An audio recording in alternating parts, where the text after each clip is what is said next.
Tabatha ithuba ndizibuyisele kwibandla ngegama kaKristu, amen. Amen.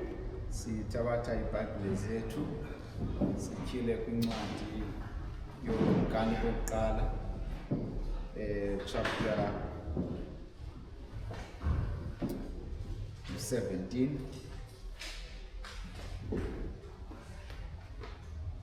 Sizawuphinda ke imessage yethu yayizolo.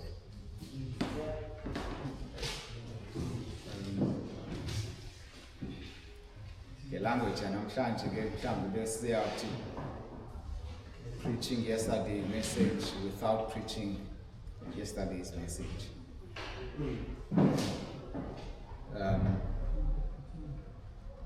Besesitshilo ke intoba imaterial esibolekiweyo as a model yokusiguide for this week ithetha kakhulu ngomthandazo, but ayipheleli kumthandazo xa ivala ngobomi esibuphilayo ngaphandle obubomi obuzawumela uThixo. So as we did yesterday, we tried to look at imbali okanye ibali elizawukwazi ukusityilela ukuphila okanye ukuphilela uThixo. Ndizamuthi ke xa ndithi we are going to preach the same message yayizolo nanamhlanje siqhubeka nalo model yokuphilela uThixo. Eyona nto ke ndingayi-intend uyenza kukukhubekisa mntu, but if ukhona okhubekayo tshotsho if ever uzawungena izulu. But ezona njongo ibikuba singakhuthazana, sichallengeane and inspire one another ngelizwi likaThixo, so that xa likhala ixilongo thina nezindlu zethu or our families silingene izulu. When I'm saying that ke nditsho in the context of young people, obviously ke kunye nebandla. Without wasting time ke bendizama ukwenzela into yoba siyibone why we are taking this passage from chapter 17, and I believe siyalazi kakhulu ibali, but because of time sizawujonga iverse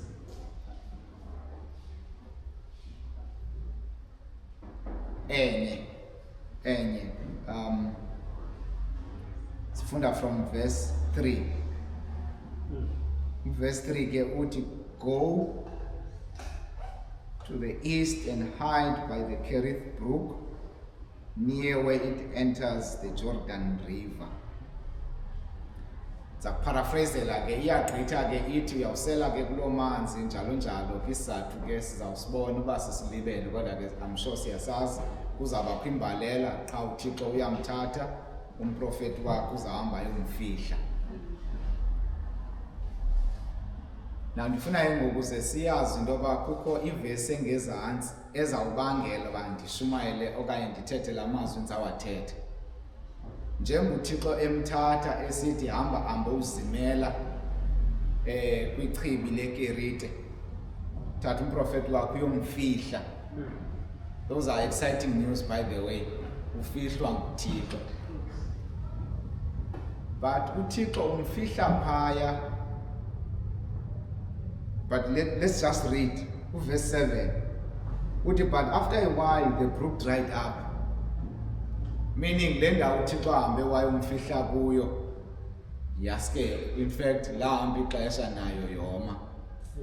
Na ingqondo yami ithi noba kwenzeka ntoni kwelibali, but God decides to take his prophet ahamba ayomfihla by the brook Kerit, amfihle kulaa ndawo.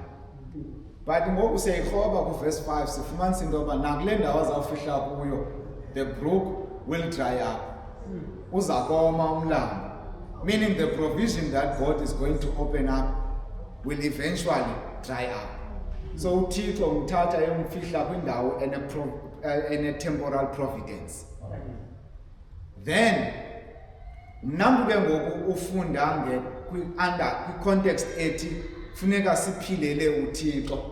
Ndiyazibuza, if then God, hey, bekwenzekani kwelibali now that kukho umuntu ohamba ayofihlwa, you know, and then xa yofihlwa kwindawo, but at the same time this God again yaphinda alomise kwayelichibi, like iyandiconfusa. Ne? So I just want us to take le passage ngalo approach.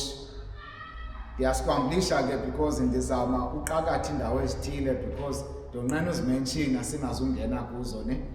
But mhlawumbi let us just quickly go there. Sizawuqala kukuyi-understand why would God hide him and then later omise ichibi ne.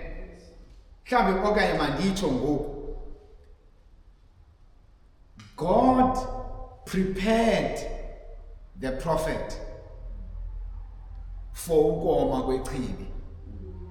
But how are we going to discover that? Sizayibona from verse 1. Verse 1 ke uthi, now Elijah, who was from Tishbe in Gilead, told King Ahab, as surely as the Lord, the God of Israel lives, the God I serve, there will be no dew, no rain during the few years until I give the word. Then the Lord said to Elijah, go to the east and hide by the Kerith brook, near where it enters the Jordan River. Now we get an idea ke ngoku into yoba kutheni uThixo emfihla. It is because umprofeti wakhe uphakamile waya kuAhabi wayomxelela into yoba ukususela ngoku kuzawuba kwimbalela, and then njengoba izawuba khona imbalela ayizukuphela de ndiphinde ndibeke kwamna ilizwi njengomprofeti then iphele imbalela. The following line ithi uThixo wathatha umprofeti wakhe wathi mbozimela kwichibi leKeriti. That is what we are going to discover today. But what exactly happened? For us to understand exactly what happened, I need you to take to ibali ka-2023 elisherishe i-headlines internationally nge-18 kaJuni kukulahleka kweboat ekwakusithiwa yi-Titan. Titan kuthiwa ngubani lo mfo, nguRush kodwa isename yakhe. And then i-Titan lena yayingena elwandle kule ndawo kwakutshone kuyo i-Titanic. So bezaya kule ndawo izike kuyo bayoyibobuka. Eza adventure kazenziwa ngondikile abaphuwa. Zii-adventures abantu abanemali. They paid millions, okay, for dollars, but billions for thina bantu berand, for itikiti ngulo mntu ngamnye. So you must not wonder why ke babe by 4 only kwi-vessel. It is a vessel, it's not the boat, it's a vessel. Now le boat ke le vessel ibizwa i-Titan will submerge itself underneath the deepest waters. Iyongena iye kwi-Titanic. Zange ibuye. Kwaphela iveki kukhangelwana nayo. Ukhona ke umfo kuthiwa uJames Cameron waphuma weza ku-CNN ezindabeni. I watched the interview yakhe. Esithi mababuyiswe abantu bayokhangela lento. Kuthiwa kukho noise emane ivakala. Kuthiwa manje basa-survive. I don't know if you follow the news like I do. No, kukho noise emane ivakala ipin. That pin ichaza uba basaphila because the sun mhlawumbe bayakhala phangaphakathi. Hey technology. Wathi lo mfumane ndisuka kude mna ne-technology. Bayekena abantu, they are dead where they are. Kwathiwa unegative, ubhitha ngoba i-competitor yakhe lo mfo kaStock Congress. So in summary, because we don't have time and figure good conclusion. Nyani kwa discoverishwa indoba they died later on. Satholwa ki pieces zadityaniswa and it was discovered that the Titan imploded underneath the water. And I'm using the word intentionally, and it exploded. I know you are wondering what's the difference. Iyakanye kule point ngifuna kuyo. Explosion into egqabhukayo edubulayo. Now kuthiwa ke lena it imploded. In other words, iyashwabana instead of idubule ngaphandle. So they were killed xa kutshiwoyo by substances or forces that were not external, but okanye rather they were killed by substances that were not internal, but by substances that were external. Meaning xa kukho explosion, it means ibomb ezi zinto zingaphakathi ziyenza igqabhuke. But into xa i-imploda because of the factors zangaphandle, because of the deep waters. Siyaxelela intoba akukho nto isurvivayo phaya ngaphantsi, nee-animals zaphaya zine-funny looks, nomzimba ne-shape ne-color iyatshintsha because amanzi anoxinzelelo lumandla. Now nalena ke i-Titan did not explode, but it imploded. Basweleka ngoko nangoko. What is your point, Ndikila? My point is, dinekhala loba inkonzo yethu eziba ikekela ixesha uYesu seza kuya.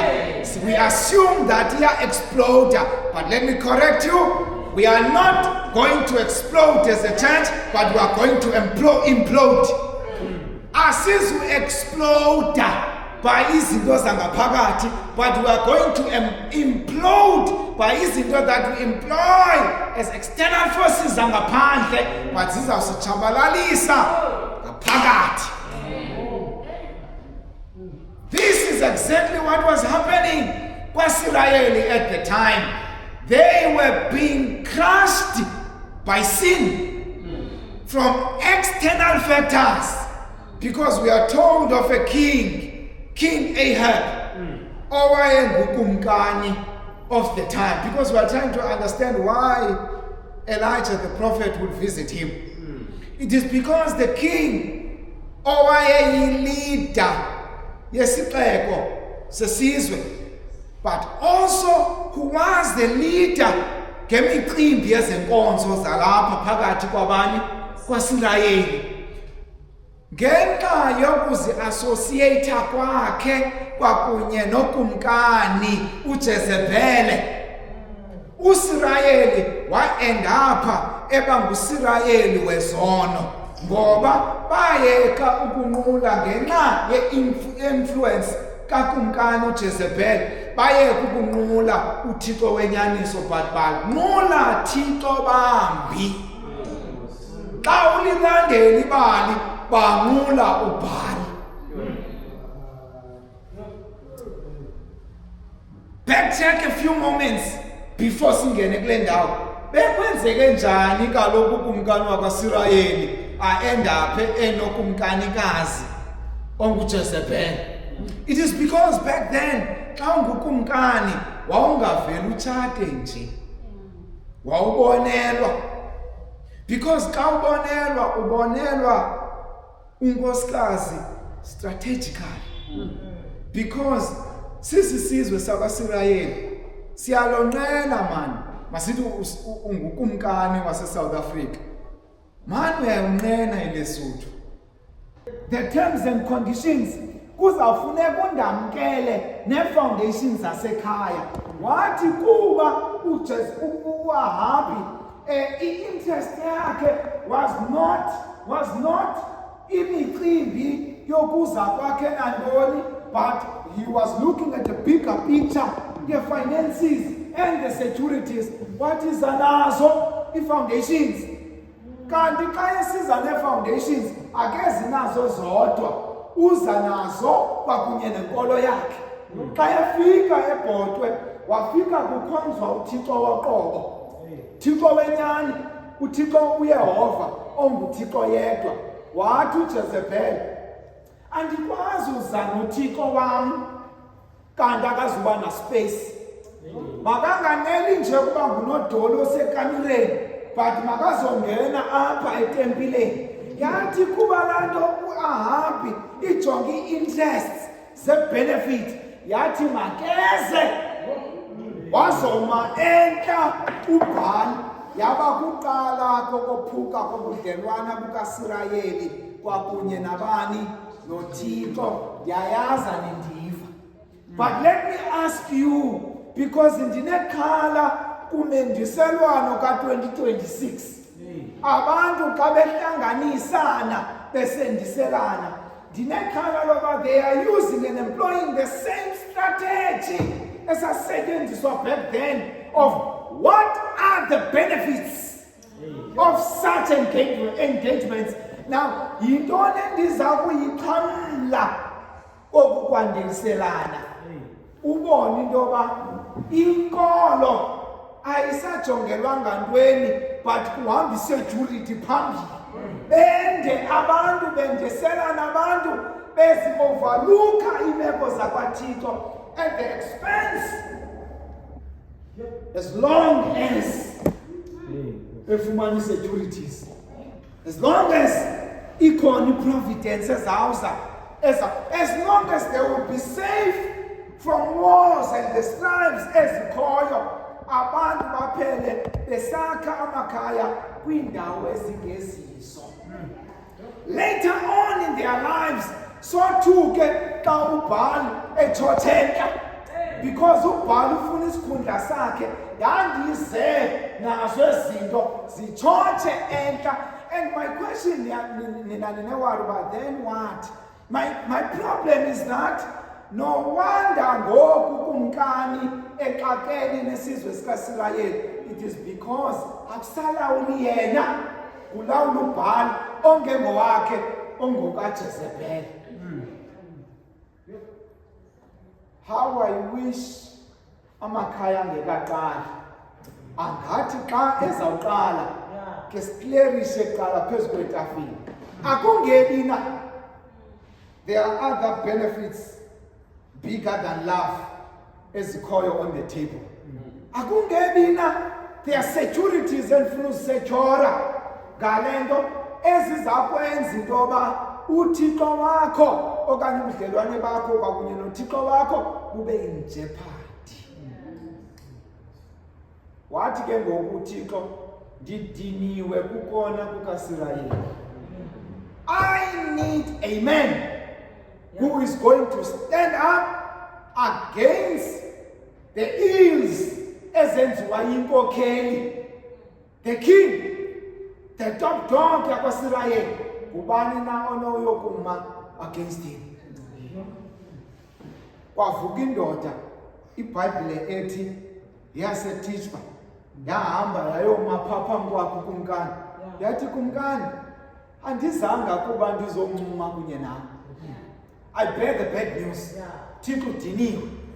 Uyoxelela abantu, akekho umuntu could do that back in the days. Ayothetha nokumkani emxelela into ukumkani angazuyamkela aphile after. In other words, uprofetu Eliya uye phaya ezincama ubomi esithi noba ndingafa as long as ndizawumela uThixo. Wahamba wadela ubomi bakhe wafika wathi kumkani, uthi uThixo, how I wish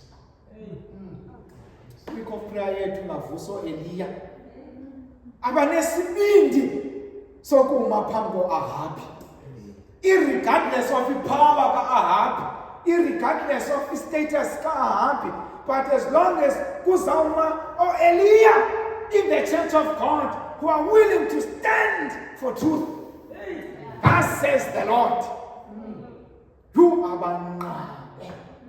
No one do not kumbe engathi uyazika. It's because abekho Eliya. Elowo nalowo ugathi icala lakhe. Kanti abasimane sikwetana, hey, nantsika benza kuxelela izolo, hamba kwilane yakho. Suke endleleni kaHabi. Singabe abantu bacebisa nabantu abamele uThixo, bendiza kucebisa for your own reputation. Suka. Phambi kokumkani, suka. How I wish, because there's a lack today yabantu abamele bani. No wonder kusonakala kangaka. Bekho Eliya. Nobunye evuselela onoma athi ndimu Eliya ovukayo kule veki. Emva komthandazo ongaka sithandaza, emva koba kuthethuwe ngohlobo, bathi mna ndizaba nguye ubani? uEliya. Uphakama kuEliya msinya xa siqukumbela ayoma phambi ko-Ahabi, athi ku-Ahabi, Ahabi uthi ke ngokuThixo, ufika ke ngokusebenzisa amazwi athi, akuphindi kubekho mvula, akuphindi kubekho umbethe, de kuphinde kuvakale ilizwi likaThixo. Uthi, ndiyayiparaphrase but yona ithi, until mna neli lizwi lithethayo liphinde lizoma phambi kwakho litsho, but imbalela ngoku izawuma kude kuye ilizwi likaThixo. Mandikuzobelele pisanyana ethi xa esitsho eproclaim imbalela umprofeti kaThixo, this is what he means. From now on akuphindi kubekho mvula nambethe, ngamanye amazwi akuphindi kubekho zityalo zikhulayo. You are not following me. uBhaali unguThixo, mandiyilungise kakuhle, sisithixo sefertility, senzalo. uBhaali sisithixo semvula namanzi. So xa ke ngoku uEliya eza phambi kokumkani uAhabi, uzochallenge uAhabi ngobume nobuthixo bukaBhaali, isithixo sikaJezebel. Now this is the battle of the titans. Kuzawulwa ngoku othixo, ngoba uthixo uthuma umprofeti wakhe to the prophet of the other side. Ndizawususa ii-elements ezimnika ipower yokusebenza, ndizawumstripa amandla. Lo Thixo ukhonzwa kubani? Ahabi kwakunye noJezebel, so that asebenzise amandla akhe without such elements. Siphinde sibuyele kule ndawo. So xa ingazubakho imvula, ungazubakho umbethe, ungazubakho zityalo, it means eyona mveliso inkulu yakwaSirayeli eyintoni? Eyingqolowa ayiphindi bekhona. You're still not following me. Now xa ingazuba khona ingqolowa, asizuba khona isonka. KwaSirayeli xa singazuba khona isonka, ayikho into emele uYesu, the bread of life. So once ubastripe ingqolowa, ubastripe i-image kaYesu, the true word or the bread of life. Therefore, the significance apha yeyoba xa kungazuphinda kubekho mvula nambethe, it means God is taking away his word.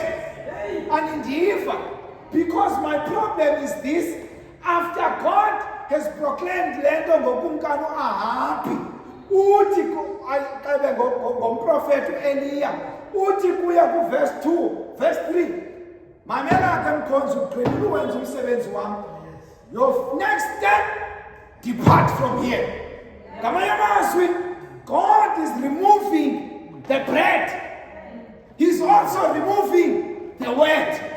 Ngoba uthi umkani okanye uEliya lona akuphindi libe khonto kwanto mvula nambethe dephinde kube kwilizwi lami. God is now removing his word also. So, in the midst of chaos of sin, God removes his presence.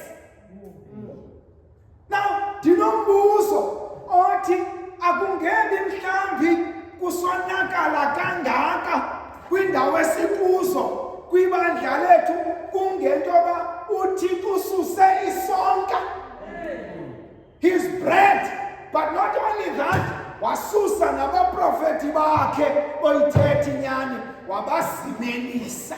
Mhlambi phambi kwepulpiti zethu today kugcwele nje ingqokolo yondikila who are not making any impact and any sense, because God has hidden away his word. His word. Asuse enze kubekho imbalela. Ubondikholelwa, visit the church tomorrow, you will discover, hey, imbalela yodwa lena. Akungebe izizono zethu na ezimbangela uThixo athi make ndisuke so that bazo acknowledge ungabikho kwabo. Naxa ndikhona so that they can appreciate my presence. Wathi uThixo ndizayokuzimelisa. Bazimelisa. God hides his people away for some time because he wants to deal with certain issues. Ndizake ndiqubisane nezi zithixo zabo, because uthi uThixo xa ndisusa imvula nombethe khawuethe ke ngoku bhal etha ke ngoku maka kubekho imvula kubekho utyano oluzawukhula kwaSirayeli. Then it means uJezebel nobhali wakhe ngowenu Isirayeli. But in the Bible no, kwalandela imbalela washeka uSirayeli anda ukumkani uAhabi bekhangelana nelizwi likaThixo ngoba kuthiwe lilo elizawuchitha yonke lento. Babe bemkhangela kanti uThixo umzimelise echibini laseKerite. Can I talk to the Eliya? Because you stood up yesterday, wayothetha nokumkani uAhabi does not mean you are perfect. Let's deal with the man of God who sometimes ababa nengqondo ecinga into yoba xa bemele izulu they are the deputy Jesus. No, you are not. Ngoba izulu nalo yafuna uke luhlahlambile lukulungise ke liqhawula into ezithile yile nto liza kufika eKerite. Because iKerite ligama elithetha into yoba to cut off, to cut away, meaning ndizake ndukuthi cut off from the people. But not only that, it's also significant kwinto ethi nawe Eliya, there are things I need to trim off from you. Because the main issue is not about ukumkani uAhabi phaya kubomi bukabani buka Eliya, because njengoba sidilishana no chapter 17 later on is coming to chapter 18. And if you do not know what happens to chapter 18, the man of God is going to stand still on top of Mount Carmel. Emele izulu phakathi kwabaprofeti abaninzi bakaBhali. Isibindi abenaso phaya usithole kumava seKerite. Amava ofihlwa lizulu kuba lifuna ukumcheba imeko zakhe nezinto ezithile limlungisele limshapele intaba yeMount Carmel. Answering, no wonder the brook must dry up. So that nawe kule provision incinane uzayi-experience uzuyazi ngoba ukumela uThixo akukwenzi ube immune kwi-problems. But nawe ngiyafuna ukufunde ukuthembela kum. Mhlawumbe ngenxa yexesha on another day besawundisa about 25,000 feet ke siqhubekeke nejourney.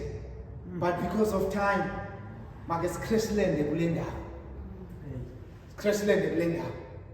Ngelithi isizwe sakwaSirayeli sikhokelwa ngelishwa ngumuntu ocompromise ubudlelwane bukaThixo ngenxa yomtshato on a special arrangements. Kanti it's not about the marriage.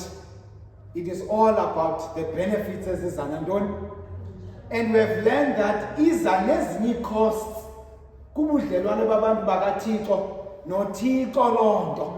Njengam nawe kwifamily esizakhileyo uzukuhambe uyoreflect uyijonge into yoba njembe uzihlanganise nalo mntu phaya kuye uze nayo yonke ifoundation yakhe yokukhuliswa kwakhe apha kulo mtshato wafika nayo uba ukwazile weza nabo nobhali bakhe ngabo aba at times abakwenza utyibilike ungayilandeli inkosi ngendlela. Sometimes ngelishwa ube wenziwe ikumkani yakwaSirayeli and everyone oinspirishwa nguwe alahleka alandela ubhali ngenxa yakho. We have learned that today. Not only that, sayifunda into yoba uThixo uhamba dinwe yimeko yokona kwethu. Apha dinwe khona aqongqothe apakishe athi make nisuke komzuzwana athathe ilizwi lakhe athathe nabantu bakhe ababeke ecaleni, and some of them, I would dare say it, they die because God is hiding them away. He cuts them off. Kuthiwa balalo babinela kinyana okanye babeyishumayela ke levangeli bathini balala, abanye bafihlwe basiwe kude nendawo esiyiqhelileyo ngoba izulu lifuna ulungisa umcimbi. Kusheke kugoqoma, kusheke komile, siphume ngequench each and every now and again. Because God is busy trying to expose us. That makenibhekele ndimke nizonibona bandikho. Xa ndingekho nizolilangazelela ilizwi lami. Trust me, there will come a time abantu bakaThixo bezawulandela apho lithethwa khona ilizwi. Okwangoku it's other way round. Ilizwi liyabaleqa abantu. But there will come a time abantu bakaThixo baleka uThixo apha ngakhoyo ngenxa yedraft.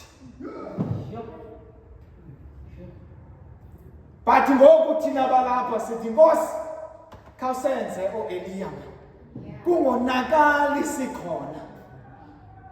Angumthandazo wethu. Senze Nkosi sibe ngabo obani oEliya abakwaziyo kuma phambi kokumkani abudele nobaba ubomi. Rather I die ngithetha inyani. But nawe ke ukulungiselela into uThixo after uyithethile inyani uyakuthatha ayokufihla. I'll tell you why. Izulu liyasifihla because ifuna ulungisa nathi. Kambe losifihle ke for the main reason. Umuntu une-element yoba compass after a good act. Abantu abafuna uzimela kwi-spotlight after a good act. Abantu bafuna uba all over the show ukwenzela uba babonakale uba ngabo abebeyimelele. Ndilungisile ndibaxelele. Ndim bebethi niyibonile kanti ilungisiwe ndim. abantu abafuna uzinyeliswa, but God forces Elia, hamba uyozimela eKerite, so that my people can know that I'm not amongst them. Bazondidinga. Asivumeni nathi uThixo xa efuna ukusinika ispotlight sokummela, but emva koko asithatha ushiya okanye usizimelisa. It's an act of humility. Thixo makasincede. Xa siphakamayo sithandaza.